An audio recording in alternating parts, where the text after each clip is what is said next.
Shalom semuanya. Shalom. Yang di Zoom, shalom. Ada ribuan orang yang di Zoom ya. Selamat siang semuanya. Apa kabar semuanya?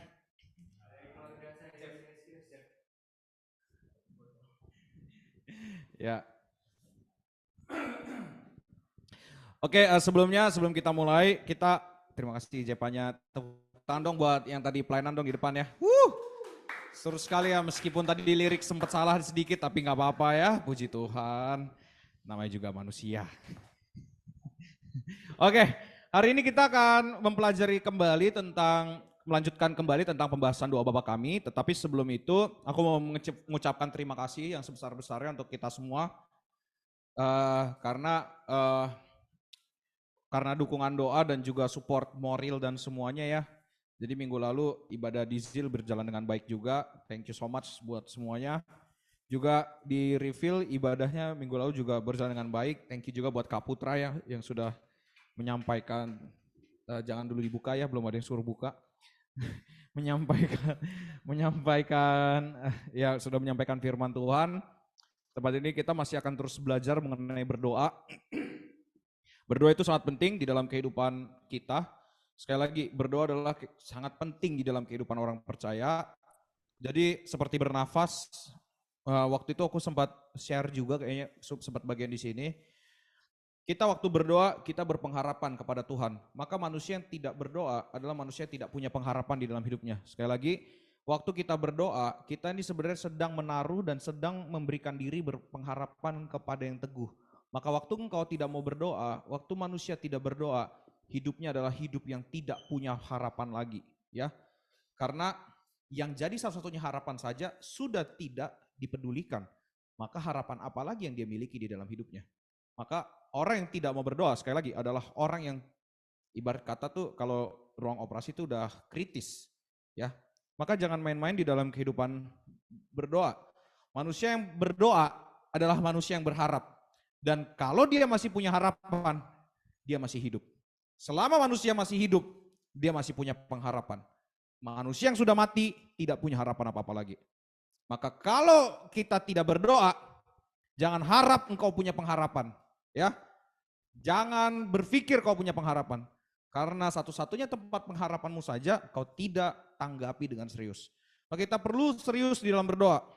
Perlu serius di dalam melakukan seperti bernafas ya. Harusnya berdoa itu kalau dibilang nafas hidup orang percaya, maka kita harus seperti bernafas.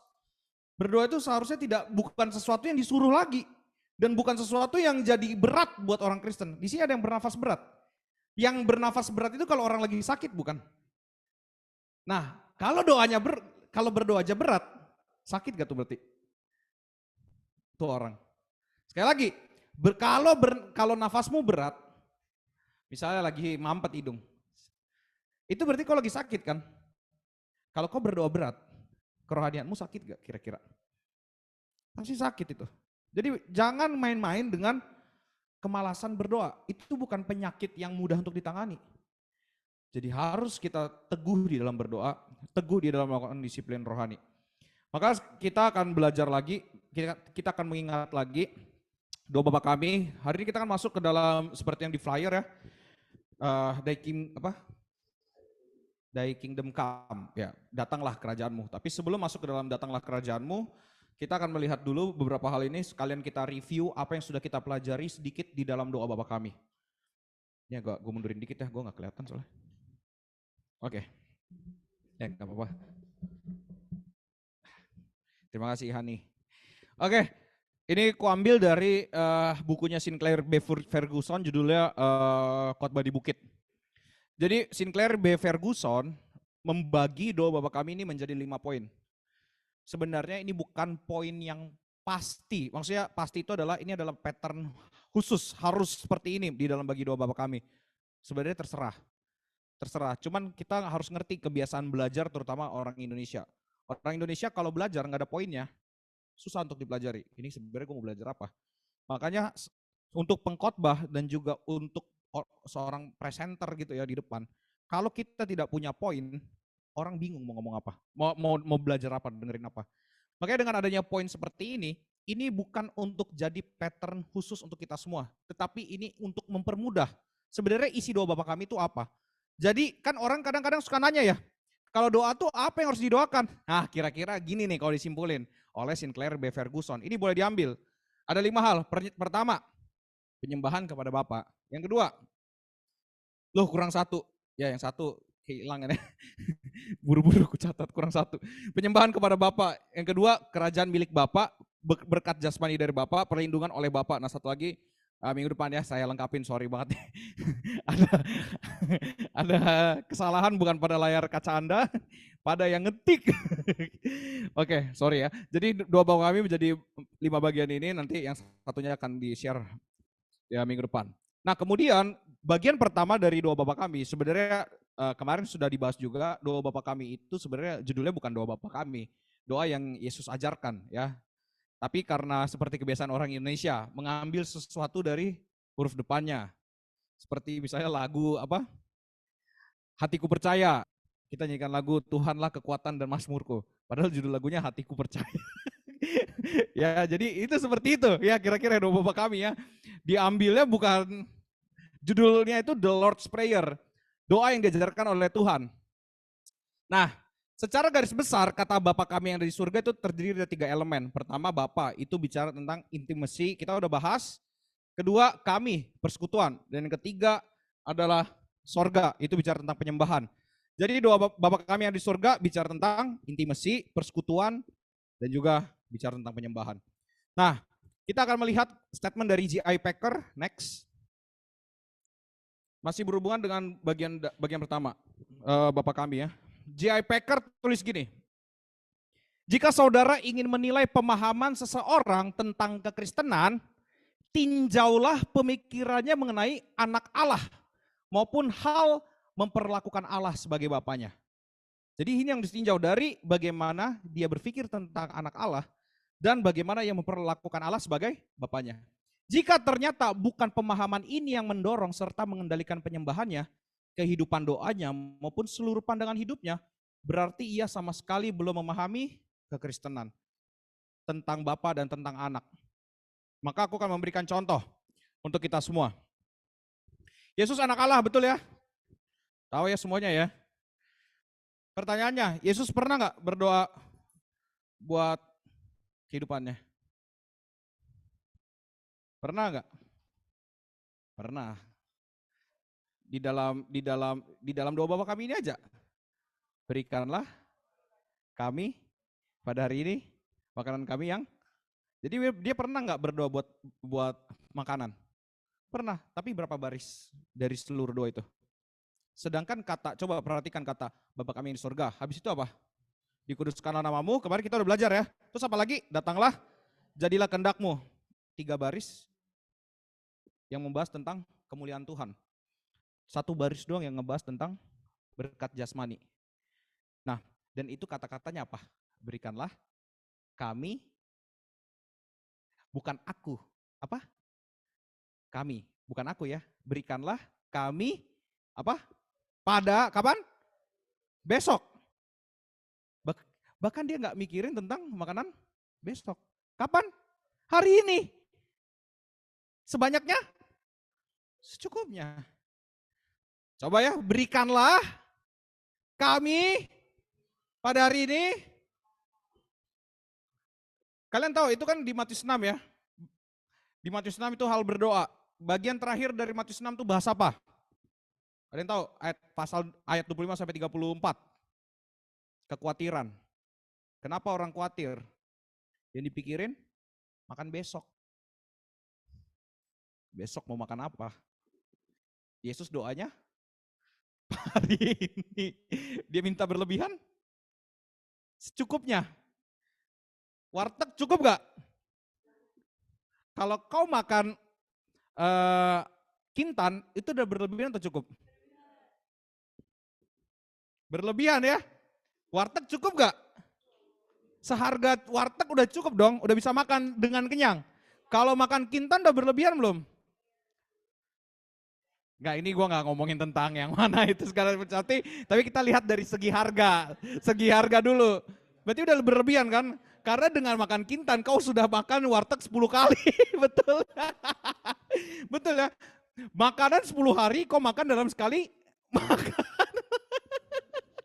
Ya, makan 10 kali kau pakai buat sekali makan. Berarti kita sudah berlebihan kan sebenarnya.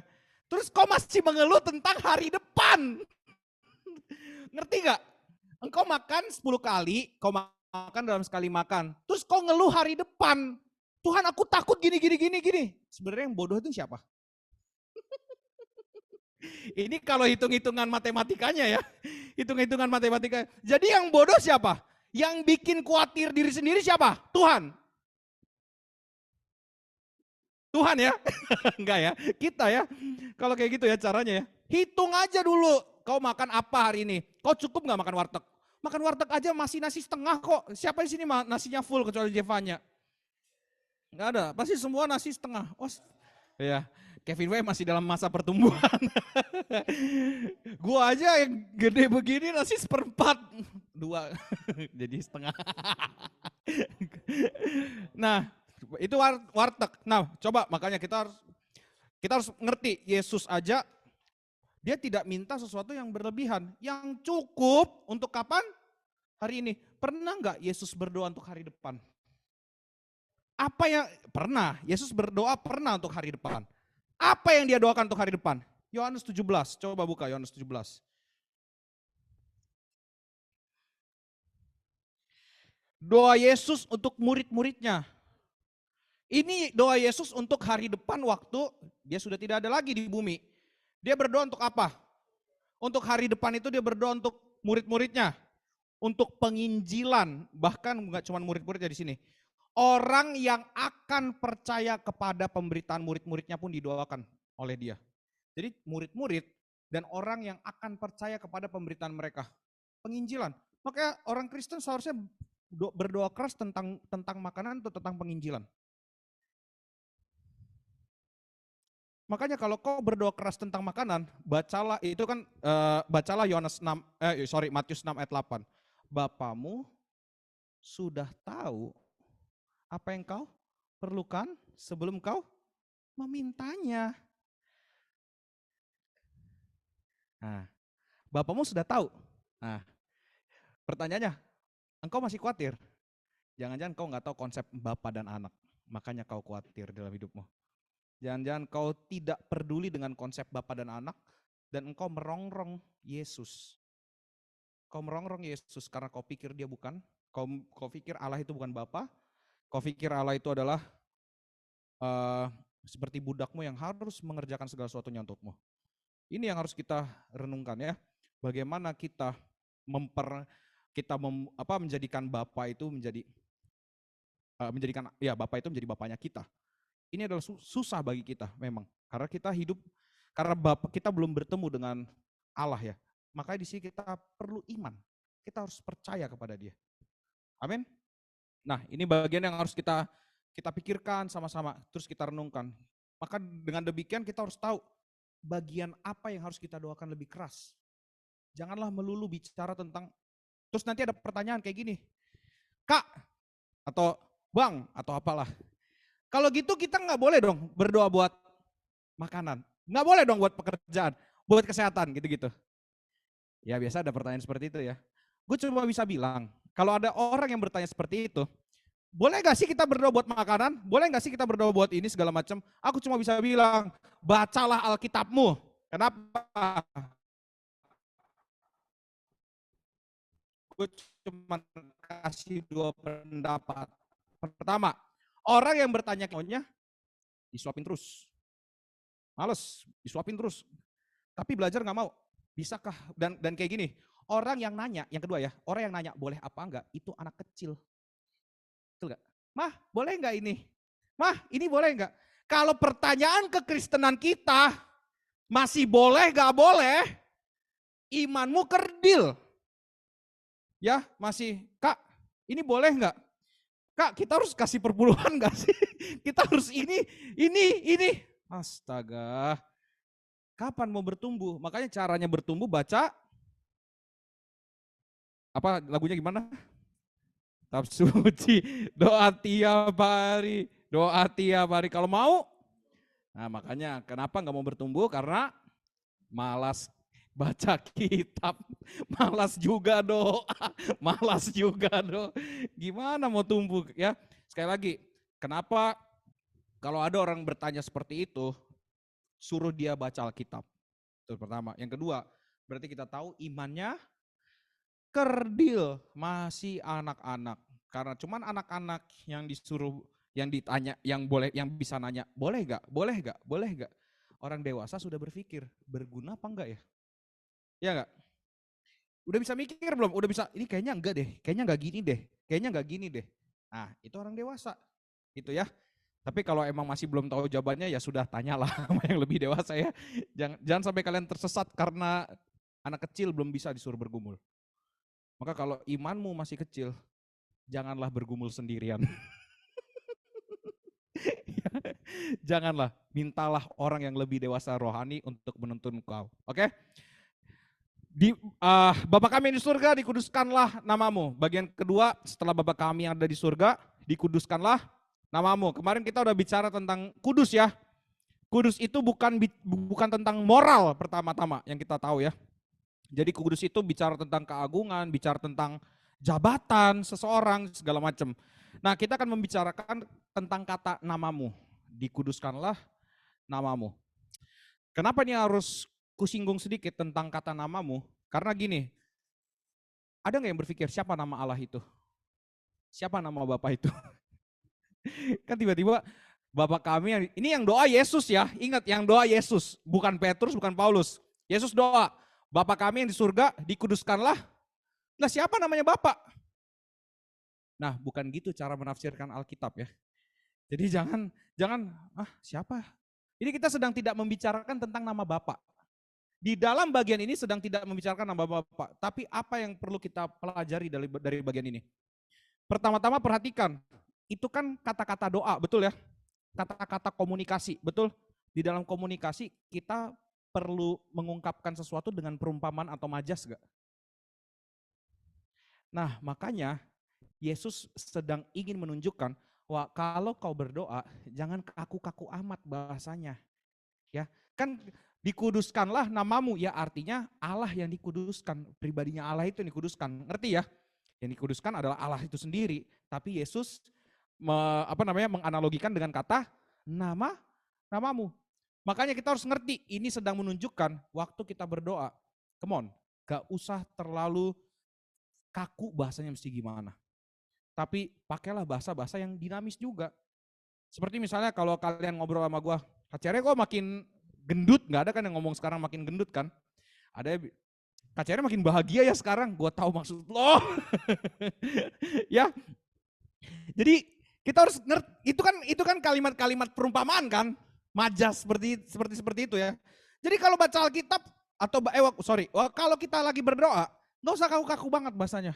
Tuhan, ya gimana ya, terserah ya. Gue kan nggak tahu ya dinamisnya kalian tuh kayak gimana ya. Ya jangan seperti cara berdoa gue aja. Pakailah cara berdoa kalian kepada Tuhan lah. Seperti itu ya. Jadi kata namamu ini tolong jangan ditafsirkan dengan wah berarti nama Allah, wah enggak. Jadi kita harus punya cara penafsiran Alkitab yang tepat. Baca dulu ini teksnya sedang ngapain gitu ya. Oke, yang berikutnya yang akan kita bahas hari ini tentang belum, nggak ada yang suruh next. Kita akan bicara tentang hari ini Rap melakukan banyak kesalahan ya. Rap akan menraktir kita fore hari ini. Oke, kita akan baca sekarang Matius 6. Kita belum baca Alkitab, sorry. Kita akan baca Matius 6 ayat 9 sampai kepada ayat yang ke-13.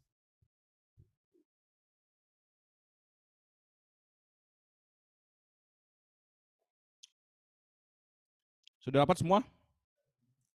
Yang di Zoom sudah dapat? Boleh jempolnya dikasih jempol? Jempolnya dikasih jempol. Matius 6 ayat 9 sampai 13 kita baca bersama-sama ya semuanya ya. Saat yang di Zoom juga kita baca ya bareng-bareng. 1, 2 ya. Karena itu berdoalah demikian. Bapa kami yang di sorga,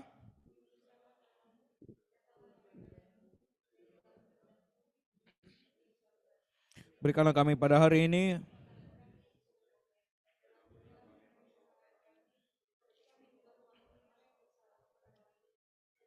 bawa kami ke dalam pencobaan, tapi lepaskanlah kami daripada yang jahat. Karena Engkau lah yang mempunyai kerajaan dan kuasa dan kemuliaan sampai selama-lamanya. Amin. Kita akan membahas kata datanglah kerajaanmu. Sebelum kita bicara tentang datanglah kerajaanmu, aku ingin kita sama-sama melihat dulu dengan kata kerajaan. Ada minimal dua hal penting di dalam kerajaan. Sekali lagi, ada minimal dua hal penting di dalam kerajaan, yaitu rajanya dan pemerintahannya. Sekali lagi, dua hal penting adalah pertama rajanya, yang kedua pemerintahannya. Ada hal lainnya seperti rakyatnya siapa, konstitusinya seperti apa, dan lain sebagainya macam. Tapi yang akan kita bahas hari ini mengenai raja dan pemerintahannya saja. Berkaitan dengan Matius. Matius ini akan sangat banyak point out-nya itu tentang kerajaan. Oke. Kalau kita bicara tentang kerajaan Allah, tentang raja dan pemerintahannya, tentang raja dulu. Siapa rajanya? Kita tahu Allah ya. Berarti kita mengerti bahwa Allah adalah raja di alam semesta, betul? Menurut orang Kristen demikian. Oke? Menurut orang Kristen, Allah adalah raja dari seluruh alam semesta. Pertanyaannya, Allah rajamu bukan? Nah, ini kita harus ngerti dulu ya. Allah rajamu bukan? Nah, bagaimana sih kita harus masuk ke dalam konsep kerajaan dulu? Dan ini konsep yang agak sulit kita pikirkan. Kenapa? Karena kita hidup di dalam pemerintahan yang demokrasi, betul? Demokrasi, demos, kratos. Demos itu rakyat, kratos, tokratein, pemerintahan. Oke? Nah, pernah dengar gak kata-kata suara Tuhan, suara rakyat, suara Tuhan?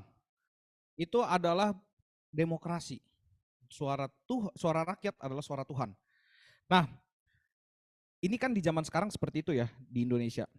Tapi ternyata waktu aku kemarin baca salah satu kitab, di kitab Yohanes, pembacaanku, ternyata ada titik buruk dari demokrasi. Kita coba lihat Yohanes 19.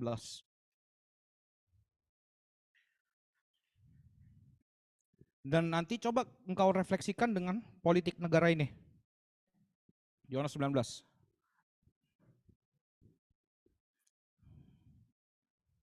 Ayat 4. Ayat 4 dan 5 dan 6. Yohanes 19 ayat 4, 5 dan 6. Sudah? Perhatikan kata-katanya situ ya. Pilatus keluar lagi dan berkata kepada mereka. Coba perhatikan kata-katanya. Ini Pilatus ya. Pilatus ini yang berhak menentukan siapa yang disalib, siapa enggak. Karena dia punya dia ada perundang-undangannya, ada aturan-aturannya, dan dia sudah mengecek Yesus sesuai dengan aturan itu. Dan kita lihat apa pendapat Pilatus. Lihatlah, aku membawa dia keluar kepada kamu. Supaya apa? Kamu tahu bahwa aku tidak mendapati kesalahan apapun padanya. Lihat, aku tidak mendapati kesalahan apapun pada Yesus. Jadi Pilatus bilang gak ada kesalahan sama Yesus ya. Tapi perhatikan, disinilah demokrasi itu. Ayat 5. Lalu Yesus keluar bermahkotakan duri dan berjubah ungu, maka kata Pilatus kepada mereka, lihatlah manusia itu. Ayat 6. Ketika imam-imam dan penjaga-penjaga itu melihat dia, berteriaklah mereka. Nah, apa? Salibkan dia, salibkan dia. Kata Pilatus kepada mereka. Ambil dia dan salibkan dia, sebab aku tidak mendapati kesalahan apapun padanya. Ayat 7. Jawab orang-orang Yahudi itu kepadanya, kami mempunyai hukum dan menurut hukum itu ia harus mati sebab ia menganggap dirinya sebagai anak Allah. Baru ayat 8 nanti Pilatus di situ dibilang ketakutan. Ya. Setelah tahu dengar kata-kata Yesus ini anak Allah, baru Pilatus ketakutan. Nah, perhatikan di sini kata-katanya. Pertama, Pilatus tahu Yesus ini enggak salah, betul? Tiba-tiba berubah gara-gara apa? Suara rakyat. Bahaya enggak? Demokrasi bisa berbahaya. Kenapa? Karena rakyat tidak tahu yang benar itu kayak apa. Dan akhirnya pemerintah yang tahu yang benar itu harusnya seperti apa, mereka tidak melakukan yang benar. Demi apa? Demi dia dilihat baik oleh rakyatnya. Terjadi nggak di bangsa ini? Terjadi nggak di bangsa ini? Lihat, gimana caranya supaya rakyat itu diambil hatinya. Diubahlah segala sesuatunya berdasarkan rakyat. Apalagi di zaman sekarang, contoh kalau di dalam gereja deh, keputusan semua ada di gembala misalnya gitu, atau pemimpin. Ku yakin semua yang di sini tidak akan setuju 100%. Betul apa betul? Kenapa? Karena kita harus demo. Tapi tahukah kalian yang benar itu kayak gimana? Demokrasi berbahayanya adalah suara yang terbanyak dialah yang menang. Dan masalahnya tidak semua orang tahu yang benar itu seharusnya seperti apa. Makanya kalau gereja dipimpin oleh jemaat yang bahkan mereka nggak tahu kebenaran itu seperti apa, bahaya gak? Bahaya nggak gereja? Maka kita harus ngerti ada urutan-urutan yang Tuhan berikan, otoritas. Otoritas tertinggi adalah firman Tuhan. Ini nggak boleh diganggu gugat. Oke, ini tidak boleh diganggu gugat. Nanti ada hamba Tuhan atau gembala apa segala macam pendeta. Itu kita harus turuti sesuai dia berjalan. Kalau dia berjalannya sesuai dengan ini. Jadi kalau dia tidak aneh-aneh berjalan sesuai dengan firman Tuhan, dia harus dituruti. Ada kata harus, bukan boleh. Harus. Kenapa? Kalau dia, kecuali kalau dia salah. Kalau dia di luar firman Tuhan memberikan keputusan atau segala macam, dia boleh tidak dituruti. Oke? Dia boleh untuk dipertanyakan tentang kepemimpinannya dan aturannya. Tapi kalau dia menjalankan itu berdasarkan firman Tuhan, dan kalian gak nurut, nah itu yang bahaya. Jadi kita harus ngerti tentang urutan-urutan di dalam kepemimpinan yang Allah berikan. Kapan-kapan kita pelajari tentang ini. Nah, makanya yang harus kita ketahui adalah demokrasi ada berbahayanya karena rakyat tidak tahu tentang yang benar itu seperti apa. Dan kalian tahu apa sistem pemerintahan yang terbaik di dunia ini? Teokrasi. Teokrasi. Apa itu teokrasi? Pemerintahan Allah. Itu terjadi kapan? Perjanjian Lama. Perjanjian Lama sebelum kitab Raja-Raja. Jadi setelah manusia dipimpin oleh manusia lain, itu hancur loh. Hancur semuanya. Benar gak? Kapan mereka berkali-kali masuk pembuangan gara-gara dipimpin raja yang bebal kan?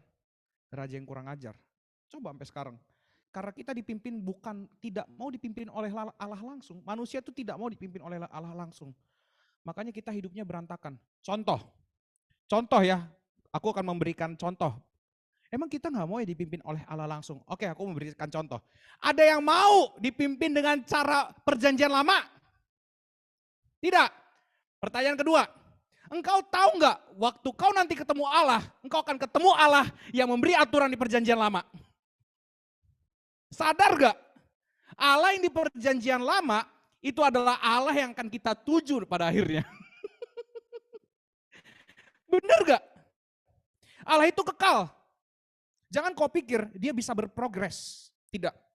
Allah tidak pernah berprogres. Manusia yang berprogres. Allah itu sempurna.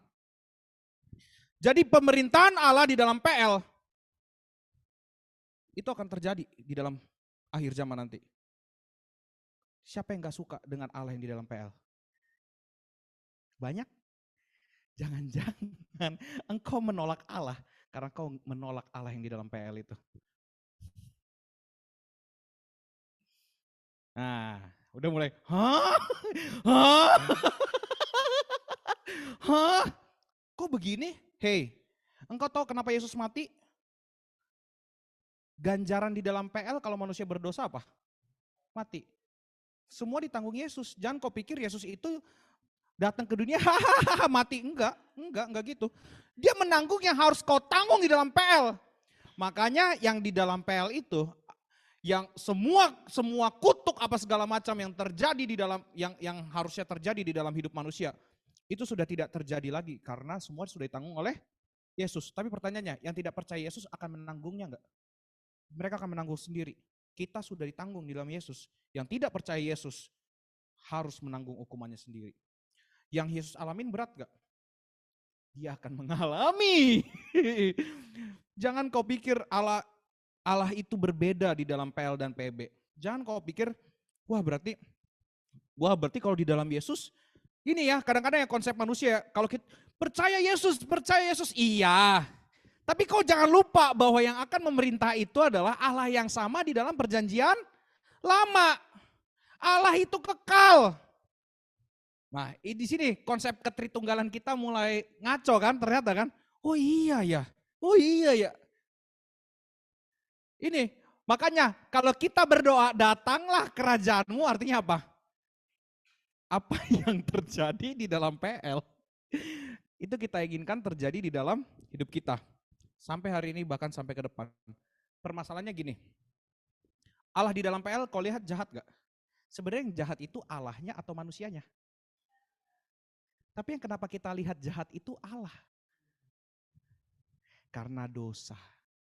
Karena dosa, engkau punya empati sama yang berdosa, bukan memberikan respect kepada Allah yang suci. Ya, ngerti ya?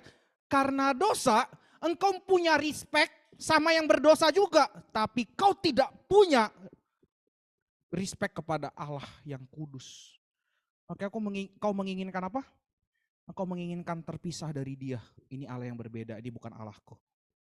Dan kau kalau ngelihat, ih kok Allah jahat ya, kok dikit-dikit mati ya. Hey, siapa di sini yang suka melihat orang lain gagal? Coba kita aja ya sesama manusia.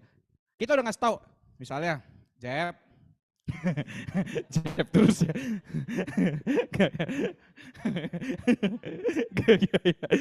Misalnya, XX, kita tahu X itu siapa ya?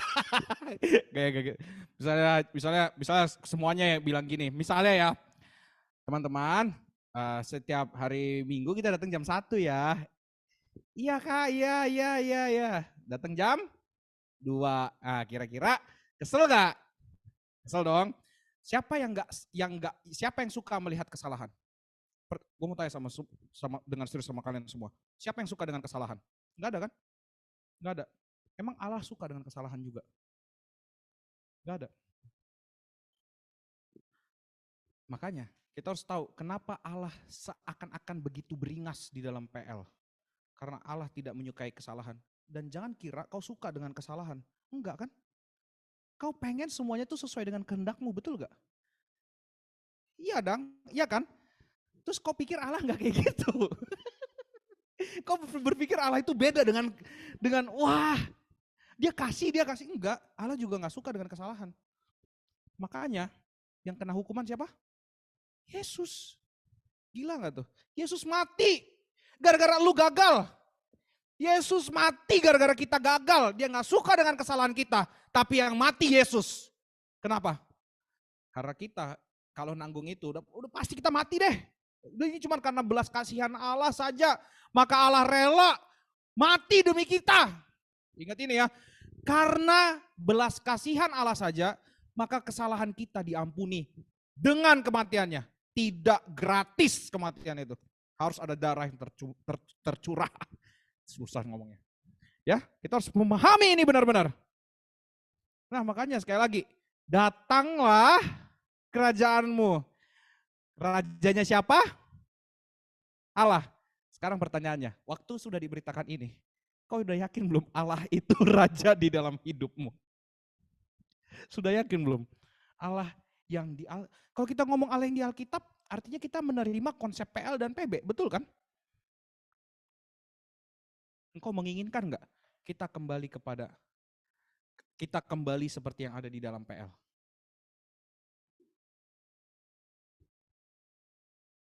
Ingin gak, Jeb? Nah, oke ya. Perhatikan ini baik-baik ya. Makanya kita jangan salah. Datanglah kerajaanmu ini adalah doa yang mengancam untuk jiwa-jiwa yang tidak mau bertobat. Sekali lagi, ini adalah doa yang sangat mengancam. Tetapi ini adalah doa yang sangat indah. Kenapa? Karena kita akan ketemu dengan Tuhan. Doa yang sangat mengancam bagi jiwa yang tidak mau bertobat. Karena dia harus mengalami pemerintahan Allah. Ingat, orang yang tidak bayar pajak aja dimiskinkan. Terus kalau kita melakukan kesalahan, dipenjara. Maka kalau orang tidak mempercayai Kristus, seberapa berbahaya hidupnya. Tapi ini adalah doa yang juga penuh dengan berkat di dalam hidup kita. Kenapa? Kalau kita bisa, misalnya kita tidak melakukan apa, misalnya kita tidak pernah melakukan kejahatan, terus kita bikin SKCK di kepolisian, gampang keluar nggak? Gampang. Gampang nggak? Lebih mudah dapat pekerjaan kan? itu kan benefit. Benefit dari kau tidak pernah berbuat kejahatan. Jadi jangan kau pikir kalau kalau engkau hidupnya baik-baik saja di negara ini, kau tidak dapat apa-apa. Masih dapat meskipun memang ada orang-orang yang merenggut berkat yang seharusnya kau dapatkan juga. Tetapi kau masih dapat keuntungan dari kau berbuat baik di negara ini. Gitu ya. Paham? Kalau misalnya kau punya pajak, kau punya NPWP, kau bayar NPWP, akhirnya kau bisa nyicil rumah. Itu bukankah apa yang benefit dari negara ini juga? Ya, kita harus ngerti tentang hal-hal ini. Kalau kita berbuat apa yang benar, kita tetap akan dapat benefitnya. Kalau kita berbuat apa yang salah, tentu kita akan mendapat hukumannya. Tapi sekali lagi orang percaya semua dihukum di dalam Kristus. Nah, itu bicara tentang raja. Sekarang kita bicara tentang coba next dulu deh. Gue lupa ada anuan gak? Oh ya, jangan dulu. Masih lama ternyata. Oke. Yang kedua kita akan bicara tentang sebelum masuk ke pemerintahan. Nah, tadi kita sudah bicara tentang raja. Sudah bicara tentang pemerintahan dan lain sebagainya macam sedikit-sedikit. Nah, aku mau coba kita berpikir sama-sama. Apakah Allah betul-betul raja? Ya, apakah Allah betul-betul raja? Atau jangan-jangan menurut kita dia adalah raja kerajaan lain. Oh, kita lihat dia raja, tapi dia kerajaan lain. Jadi apa? Kita nggak perlu ikut aturannya. Kita ngakuin tapi dia emang raja nih. Kayak kita ngakuin Brunei dipimpin oleh sultan, tahu kan ya semuanya ya. Kita akuin nggak dia sultan? Tapi kita ikutin nggak aturannya? Apa jangan-jangan kita lihat Allah tuh kayak gitu? Dia adalah raja tapi kerajaan lain, bukan hidupku. Makanya kita main-main sama aturannya. Nah makanya pertanyaannya sekarang, apakah Allah itu betul-betul raja di dalam hidupmu atau tidak? Apakah engkau mengikuti aturannya dan menginginkan dia di dalam hidupmu? Ya, pikirkan ini baik-baik. Kalau kita masih, ya kalau misalnya bicara tentang monarki ya, sistem monarki atau pemerintahan raja, itu kita harus mengerti beberapa hal. Pertama, rakyat itu harus memberikan persembahan atau upeti kepada raja.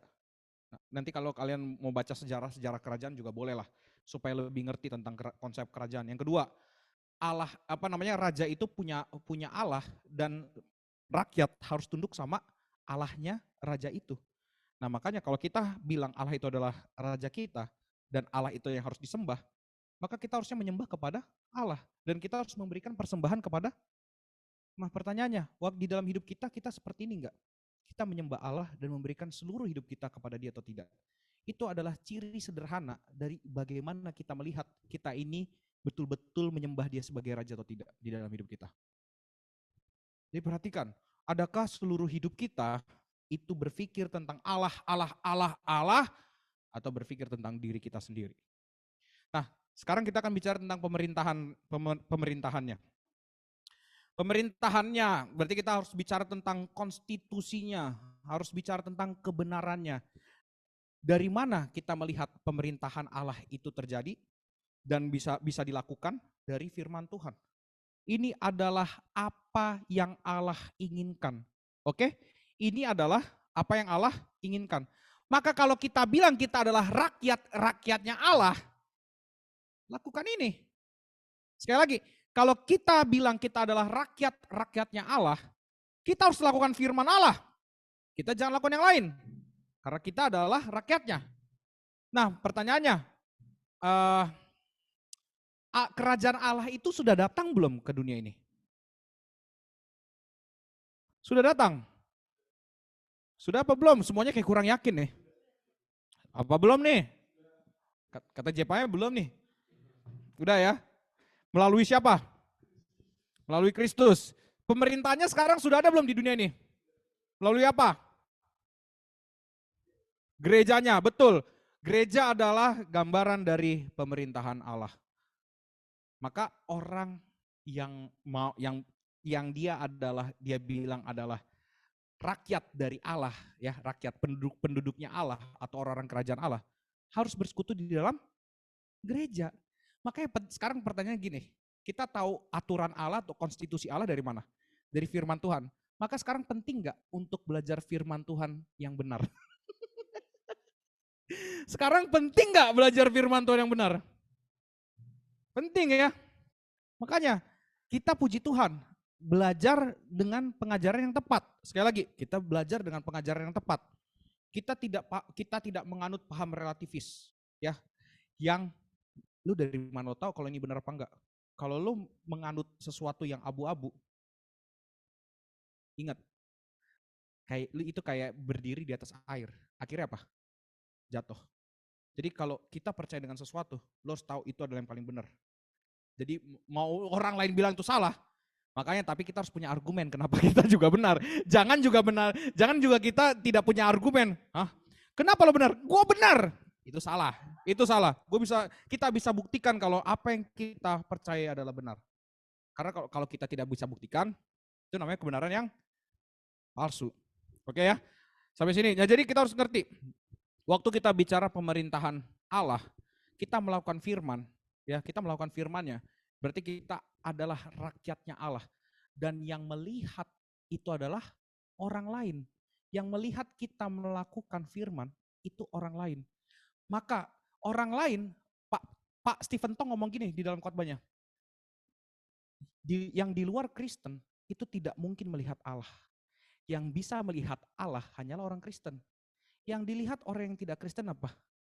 Umat-umat Allah. Makanya biarlah umat-umat Allah betul-betul merepresentasikan Allah. Melalui apa? Pemerintahan yang kita lakukan melalui firman-Nya.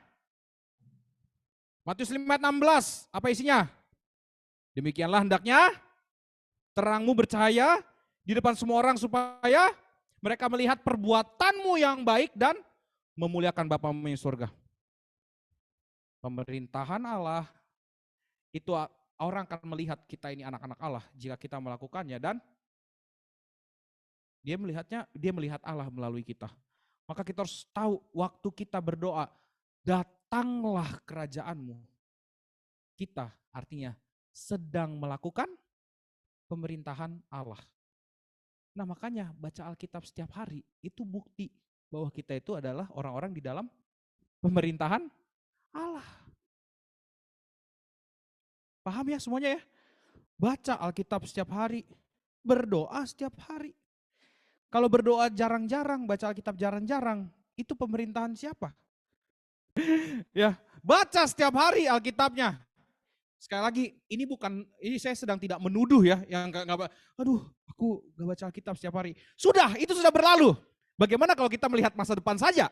Ya, kita lihat yang ke depan. Mau nggak sekarang? Mulai dari sekarang engkau tunduk kepada pemerintahan Allah. Gak usah pikirin yang kemarin lagi. Yang kemarin sudah diselesaikan. Kita punya sekarang. Tuhan masih memberi kita kesempatan sekarang. Maka ayo, kerjakan itu dengan benar. Amin. Nah, kalau kita bilang kita melakukan pemerintahan Allah, kita harus mengingat kalimat ini next. Kita harus belajar, datanglah kerajaanmu. Ini adalah sesuatu yang sangat indah ditulis oleh Matthew Henry ya. Coba kita baca. Datanglah kerajaanmu, inilah doa harian orang Yahudi kepada Allah.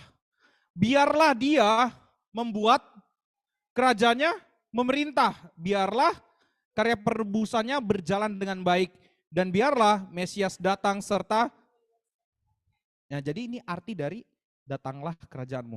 Nah, menurut Dr. Whitby dalam buku datanglah kerajaanmu, biarlah Injil diberitakan kepada semua orang dan diterima semua orang. Biarlah semua orang diajak untuk menerima peneguhan Allah dalam firman yang diberikannya mengenai anaknya dan mengakui dia sebagai juru selamat dan penguasa mereka. Biarlah jemaat Injili semakin diperluas.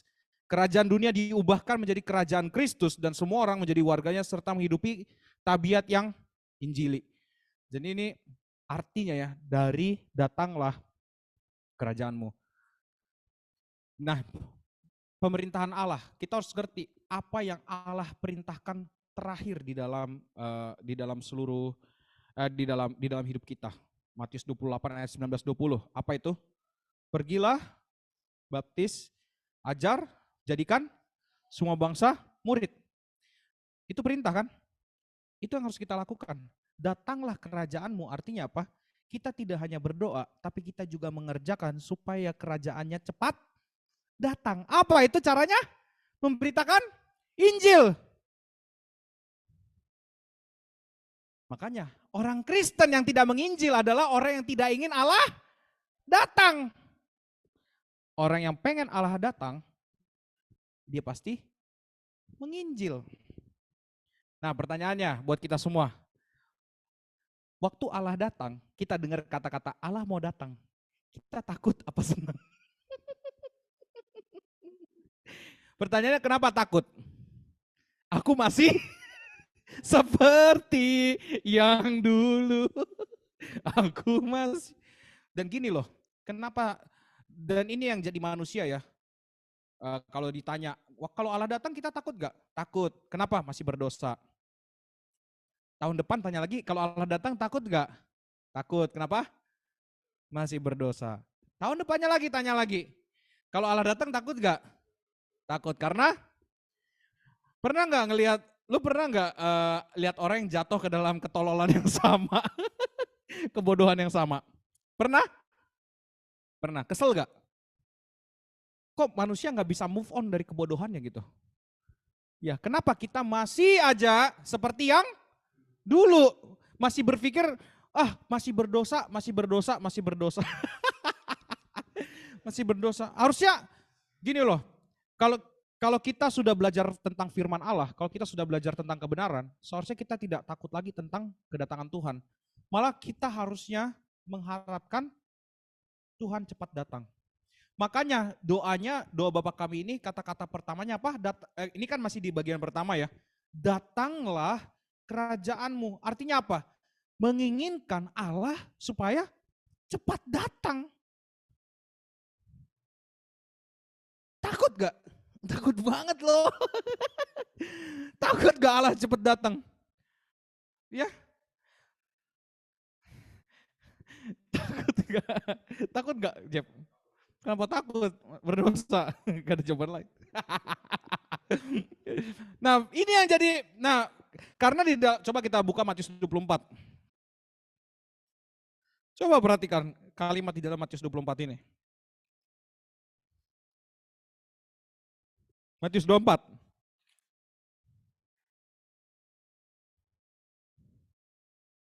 Hmm. 14, ayat 14. Coba kita baca bersama-sama. Matius 24 ayat 14. 1, 2 ya. Dan Injil kerajaan ini akan diberitakan di seluruh dunia, menjadi kesaksian bagi semua bangsa. Sesudah itu barulah, Injil diberitakan, maka orang yang rajin memberitakan Injil, dia adalah orang yang rindu Tuhan datang.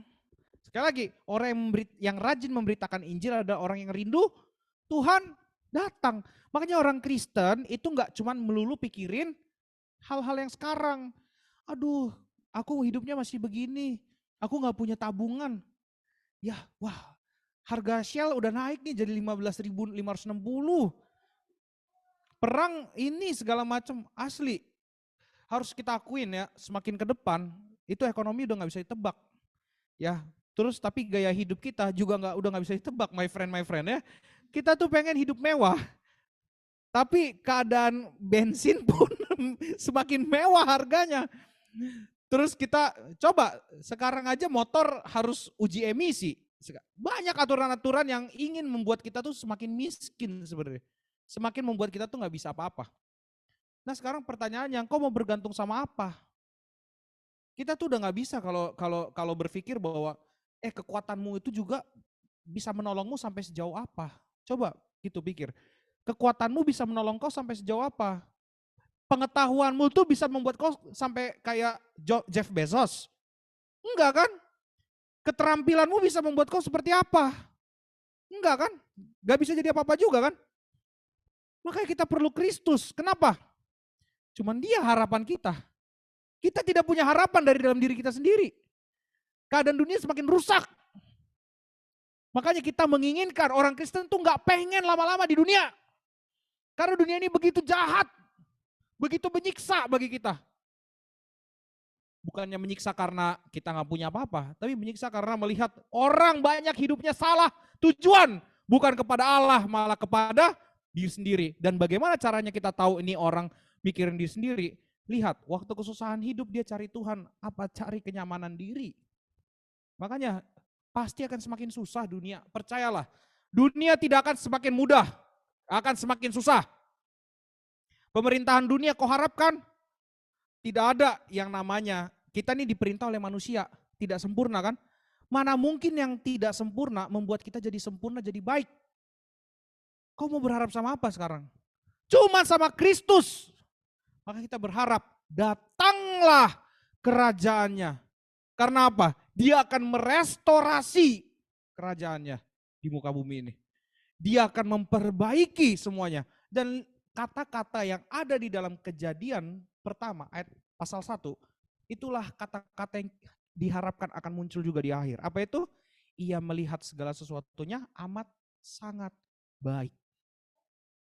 Ini yang nantinya akan terjadi di dalam pemerintahan Allah. Makanya kita menginginkan enggak pemerintahan Allah di dalam hidup kita? Menginjil, jangan diam. Menginjil, bertobat dari kehidupan-kehidupan yang gini-gini aja. Jangan, gini deh, masih bisa ngopi gak? Ya, bukan duit, gue ngomong waktu, gue ngomong tentang waktu. Selama lu masih bisa punya kegiatan lain selain bekerja, masih bisa hura-hura, masih bisa nonton bioskop, masih bisa ini. Lo gak menginjil, lebih, gak ngerti lagi deh. Jahat. Engkau menginginkan Allah memberkati hidupmu, engkau tidak mau mengerjakan apa keinginan dia. Itu jahat, betul gak? Itu kayak cinta bertepuk sebelah tangan. Nih. Enggak ya. Waktu itu aku juga dengerin khotbahnya Pak Tong. Kata Pak Tong gini, kalau orang tidak mau menginjil, biarlah dia cepat ketemu Allah. Karena hidupnya di dunia ini tidak ada gunanya. Sekali lagi, kalau orang tidak mau menginjil, lebih baik dia cepat ketemu Allah. Karena hidupnya apa? Tidak ada gunanya. Sekarang apa guna? Sekarang gini deh, kalau kita ngomongin guna hidup. Tujuan hidup kita apa sih di dunia ini? Memuliakan Allah. Lalu kalau kau tidak menginjil, kau pikir kau memuliakan Allah. Kau pikir uangmu itu menyenangkan hati Allah. Kau pikir, dan apakah kau setelah dapetin uang, semua uangmu untuk Allah? Hei, reveal ini aja masih begini keadaannya. Engkau tidak peduli juga dengan gereja ini.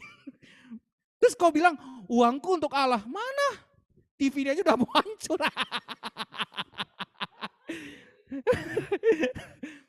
Betul gak? Jangan munafik lah jadi manusia. Aku kan bekerja untuk pelayanan. Mana? Mana buktinya? Mana? Apakah engkau membelikan senar gitar gitu untuk membelikan gitar-gitar baru yang harga 30 juta? Enggak kan? Mana pelayanan mana duitmu untuk Allah itu? Jangan munafik. Kau bekerja di luar bukan untuk pelayanan buat dirimu, tapi kau bawa Tuhan. Nanti kan untuk pelayanan. Kalau gue jadi Tuhan, gue akan bilang matamu tuh pelayanan. Kerja terus. Jokowi kau kah? kerja. Nah, sorry ya parah ya. Karena kita harus sadar, betul-betul sadar. Asli, hidup di bumi ini mau ngapain? Ya, udahlah, kau harus yakin. Usahamu semua, ya gitu aja. Kalau kau rajin bekerja ya kaya. Kalau kau malas bekerja ya miskin. Udah semua tuh pasti gitu patternnya. Coba kalau kau dengerin deh seminar pebisnis. Apa pertama? Mindset. Betul gak? Semua seminar pebisnis sama isinya. Hanya aja bahasanya diperbaiki dari tahun ke tahun. Supaya lo lebih suka. Pasti itu aja. Kalau lo ikut seminar psikologi, kenali dirimu, biarlah hati menuntunmu. Udah gue udah tahu bahasa-bahasanya. Yang lo gak tahu apa? Lo gak tahu tuh tentang Allah. Betul gak? Kenapa lo gak tertarik tentang ini? Ini sebenarnya yang mendrive hidup lo. Ingat loh. Misalnya kayak psikologi. Psikologi itu kok bisa ya? Dia kan manusia berdosa. Kok nyuruh-nyuruh orang gak pakai kebenaran, pakai ilmu untuk menjadi hidupnya lebih baik. Benar gak? Harusnya kalau membuat hidup jadi lebih baik, pakailah kebenaran. Tapi manusia lebih suka ketemu psikolog daripada pendeta. Karena orang lebih suka ketemu dengan jawaban kamu baik-baik aja daripada kamu harus baca Alkitab. Betul? Betul semuanya? Maka kalau lo ketemu gua jawabannya bacalah Alkitabmu dan berdoalah. Kalau ketemu psikologi ya tenang aja. Semua akan baik-baik aja. Masalahnya kalau ke psikolog, lo bayar 1,5 jam, lo didengerin kan? Lo ngomong apa aja dia akan dengerin lo. Kalau ketemu gua, habis itu lo yang dengerin gua. Ini ya makanya, kenapa kita menginginkan kerajaan Allah itu datang. Datanglah kerajaanmu. Nah, sudahkah kau ingin kerajaan Allah itu datang sekarang? Sudah ingin sekarang datang.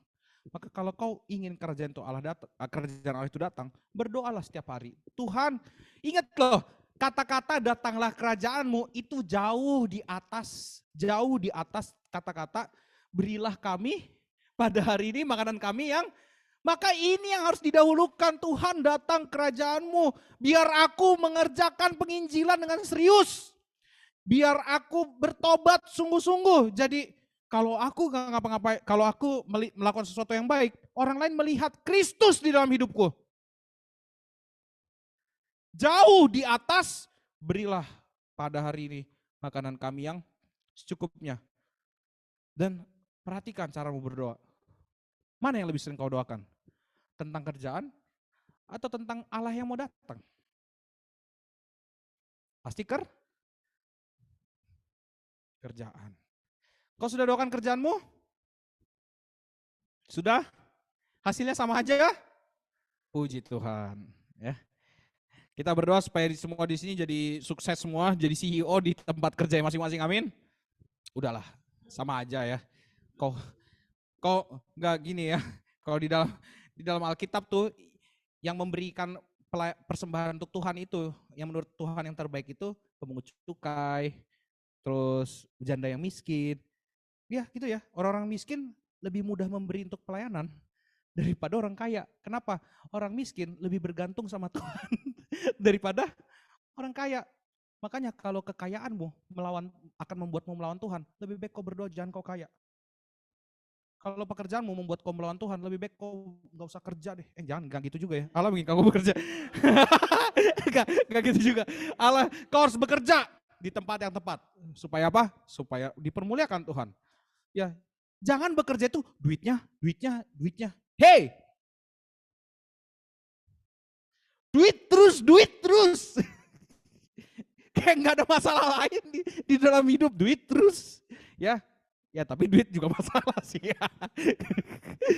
Ya pokoknya ya seperti itu ya. Jadi ini masih ada nggak kata-kata berikutnya next? Habis ya? Oh ya habis. Oke, meet the team. Jadi